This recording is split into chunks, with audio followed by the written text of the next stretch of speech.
أعوذ بالله من الشيطان الرجيم بسم الله الرحمن الرحيم قال المؤلف رحمه الله تعالى ونفعنا به وبعلومه في الدارين آمين يا رب العالمين بسم الله الرحمن الرحيم Paslun utawi iki iku pasal ing dalam martelaaken Furudul wudhu'i utawi pira-pira fardune wudhu iku sitatun nanem.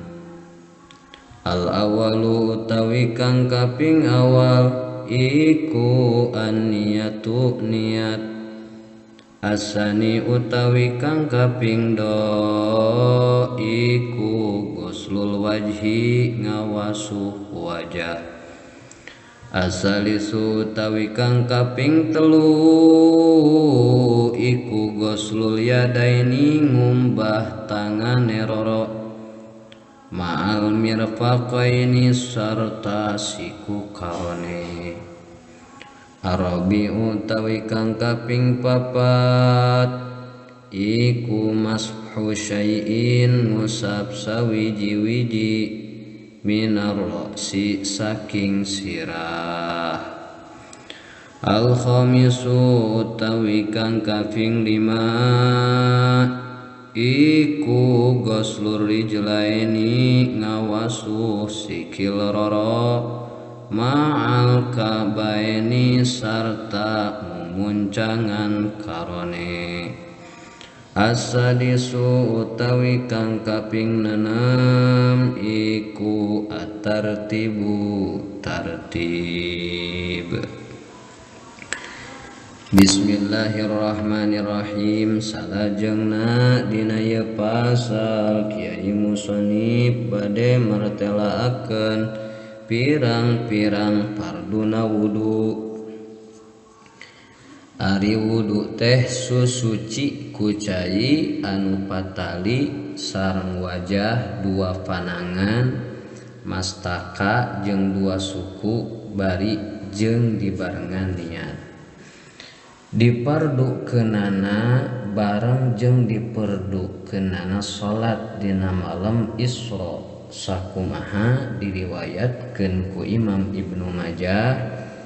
Ari dalil disyariatkeunana wudu nyaeta hiji dalil Al-Qur'an.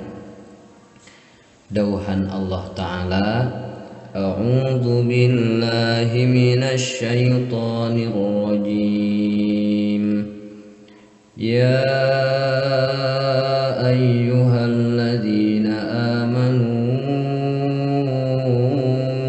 idza qumtum ilas sholati faghsilu wujuhakum wa aydiyakum ilal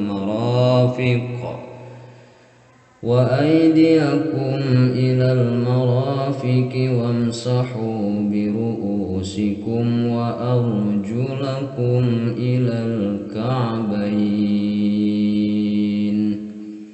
Pihartosunana hei jalma-jalma anu ariman, dimana maraneh rek migawe salat mangka kumbah wajah maraneh jeung leungeun maraneh jeung sukuna jeung usap sirah maraneh jeung kumbah suku maraneh jeung dua mumuncanganana. Ieu surah Al-Maidah ayat 6. Dalil hadis Nabi Muhammad SAW diriwayatkeun ti Sayyid Abu Hurairah Kangjeng Nabi ngadawuh, la tuqbalu salatu ahadikum idza ahdatsa hatta yatawaddaa.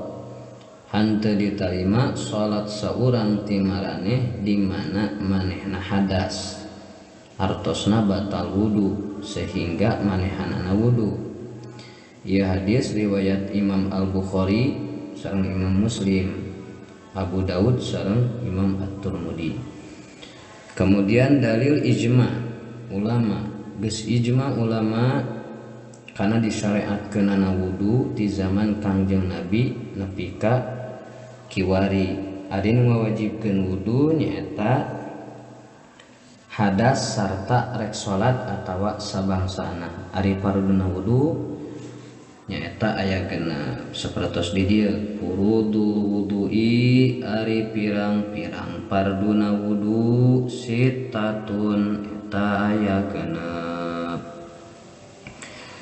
Mana anu genep teh al awalu kahijina an-niyatu nyaeta niat. Jadi fardu wudu anu kahiji teh niat. Sakumaha dawuhan Kangjeng Rasul innamal a'malu binniyat wa innama likulli imri'in ma nawa. Sanyana sahna sakabeh amal eta ku niat jeung sanyana pikeun sakabeh jalma naon anu diniatkeun ku manehanana. Riwayat Imam Al-Bukhari. Ari carana niat lamun anu wuduna cager artina cager di dieu henteu langgeng hadas. Hiji niat ngilangkeun hadas. Contoh nawaitu rob al hadasi lillahi ta'ala. Nu kadua niat ngameunangkeun salat ya, seperti nawaitu istibahata fardis salat.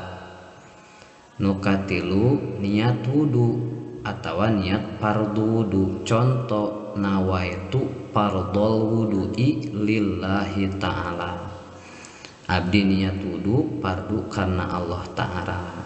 Sapertos kitu.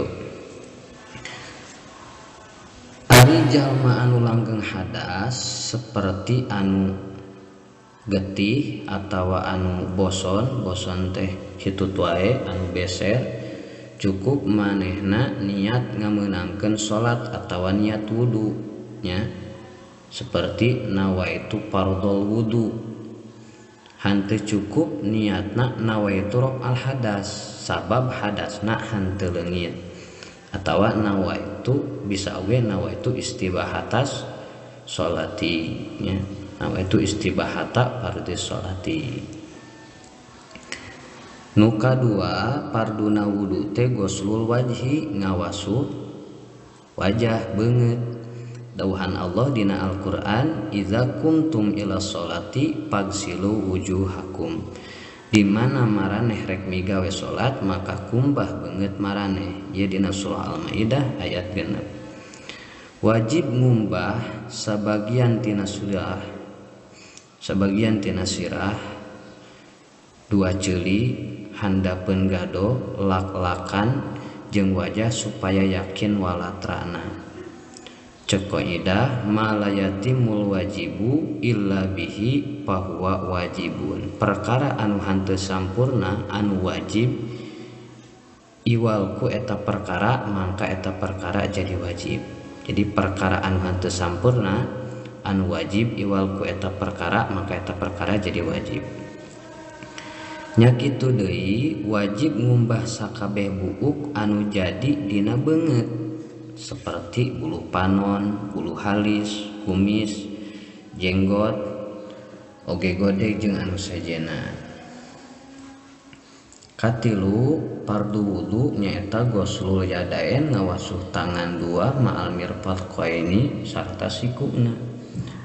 Ngumbah leungeun sarta dua sikuna. Dawuhan Allah wa aidiakum ilal marafiq jeung leungeun maraneh sarta sikuna ilal marafiq. Hartina ma'al marafiqi sarta sikuna. Sakumaha diterangkeun pada melan Kangjeng Rasulullah sallallahu alaihi wasallam. Oge salajengna arabi'u nyaeta nomor kaopatna fardu wudu mashu syai'in minar ra'si. Ngusap sebahagian tina sirah tina kulitna atawa buukna anu aya dina wates sirah. Sakumaha dawuhan Allah terusan anu tadi wamsahu biruusikum jeung usap sirah maraneh kecap usap sirah maraneh wamsahu ruusikum jama tina ra'sun ngaran kana perkara anu aya dina luhur ta ieu ngurung kana buuk nya. Diriwayatkeun ti Al-Mughirah bin Syu'bah anna Nabiyya sallallahu alaihi wasallam tawaddoa famasaha binasiyatihi wa 'alal imamati wa 'alal khuffaini. Saanyana Kangjeng Nabi sallallahu alaihi wasallam wudu teras anjeunna ngusap kana jamulna rambut lebah umun-umun sareng kana sorban sareng ngusap kana dua sapatuna nyata mujahna. Ieu riwayat Imam Muslim. Ieu hadis nuduhkeun kana cukup ngusap sebahagian sirah. Anu wajib dina ngusap sirah perkara anu bisa disebut ngusap. Nu kalima al-khamisu ghuslu rijlain nyaeta ngawasuh dua sampean ma'al kabayan sarta mumuncanganana. Ieu dijelaskeun tina dalil nu tadi wa arjulakum ilal ka'bain jeung kumbah suku maraneh sarta dua mumuncanganana. Wajib dina ngumbah dua suku ngumbah buukna buuk suku kuku jeung ngaleungitkeun anu ngahalangan kana nepina cai kana eta kulit seperti sami dina ngumbah leungeun. Nomor salajengna nyaeta as-sadisu tartib. Tartib nyaeta mimiti ngumbah beungeut kemudian bareng jeung niat tuluy ngumbah dua leungeun ngumbah sirah ngumbah dua suku tah ieu disebut tartib. Ieu fardu tartib dicokot tina padamelan Kangjeng Nabi jeung tina dawuhanana sabab hanteu dipindahkeun riwayat ti Kangjeng Nabi anjeunna wudu iwal tartib. Dawuhanana ibda'u bima bada Allahu bih. Kudu ngamimitian maraneh kalawan perkara anu geus dijieun mimiti ku Allah. Ieu riwayat Imam An-Nasai jeung dicokot tina ayat wudu sapertos kitu. Sakumaha fardu wudu disebutkeun dina nadom Sunda. Fardu wudu genep niat kahijina ngawasuh rarae eta nu kaduana ngumbah leungeun duanana jeung sukuna ngusap sirah eta anu kaopatna ngumbah suku duanana jeung muncangna marelekeun anu nomor kagenepna. Wallahu a'lam bishawab.